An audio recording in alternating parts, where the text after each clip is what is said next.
Hey, how you doing? Are you subscribed? Don't think you are. It doesn't say that um on the picture right here.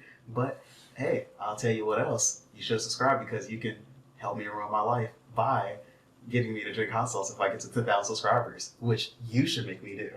And um, I heard you guys like to watch me game. It's on this poll. I don't know. It's on this poll. So I mean, might as well throw it in there. Twitch is twitch.tv. I mean twitch.tv/Lo- Lotus Abbey. And yeah, let's get into it. I'll play every game, and hopefully you have fun watching any video that's about to play. So let's roll the clip. All right. So we're in here for bad eyesight, before glasses. What do people do? So yeah, this is gonna be a good video. It's by good people at History Knows. So let's get into it and yeah, play. Uh, As far as historians can tell, this is the oldest image of glasses in existence. It's a 1351 painting of Cardinal Hugh of St. Cher from a monastery in Treviso, Italy.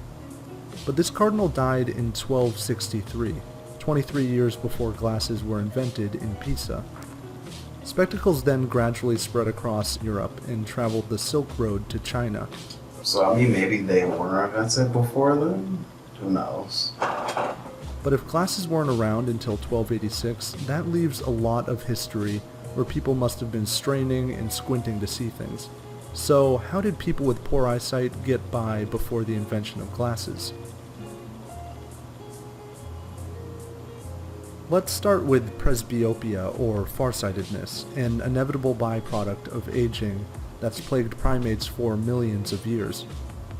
Historian Vincent Ilardi writes that before the age of spectacles, presbyopes were not totally at the mercy of nature, but found means to use magnifiers conveniently to continue productive work.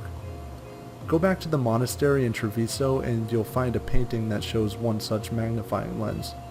At that point, primitive magnifiers had been around for thousands of years. Excavations of Viking graves have uncovered the Visby lenses from the 11th century.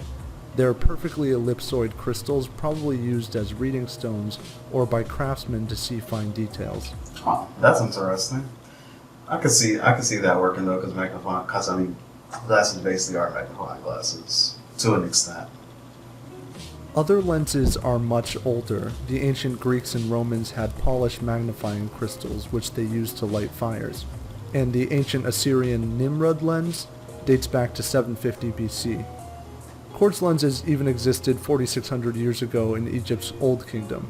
Some scholars have wondered if Egyptian artisans used these lenses to make the minute details on their ivory knives.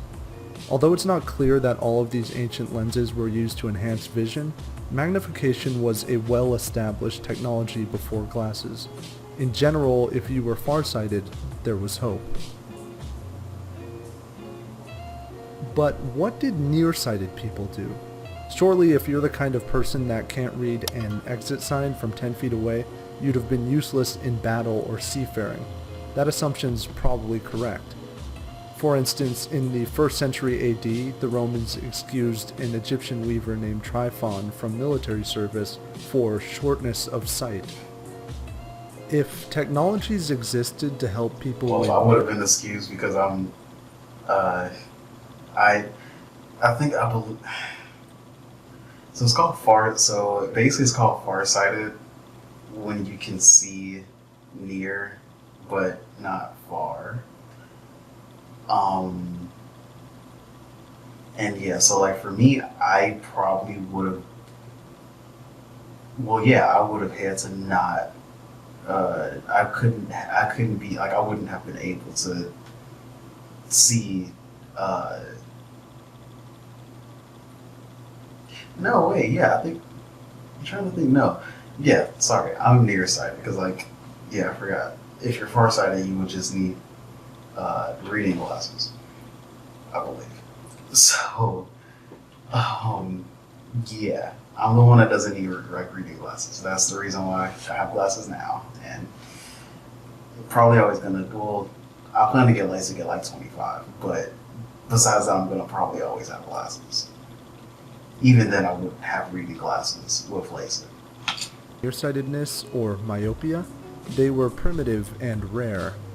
Emperor Nero reportedly needed to watch gladiator games through a polished emerald that concentrated the powers of vision. Yet people didn't need clear distance vision like they do today. They weren't reading chalkboards in lecture halls or road signs in traffic. If you weren't a sailor or a soldier, you likely spent your day as an artisan, smith, or farm worker. Ah, that makes sense though. The fact of the matter is that myopia simply didn't matter as much at the time. While nearsightedness lowered your value as a slave in ancient Rome, it was usually a superficial defect.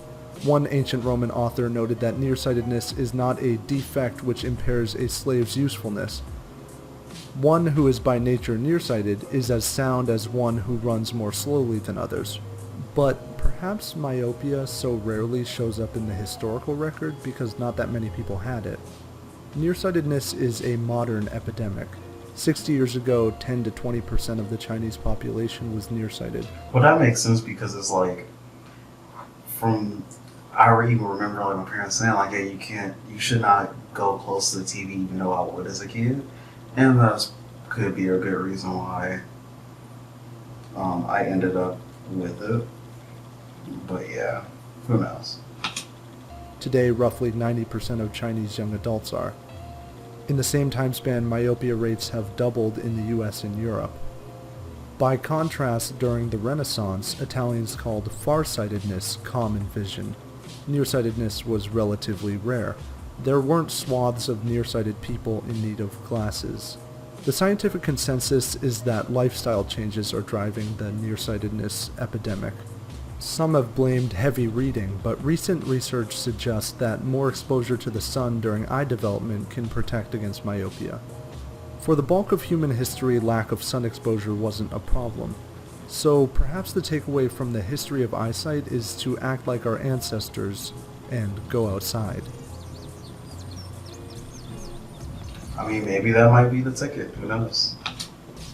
Hey, so if you guys thought this video was interesting and you want to see more, please consider donating to our Patreon account. But this is, it was a good video. So, yeah, talk to you guys in the next video. And, yeah, peace.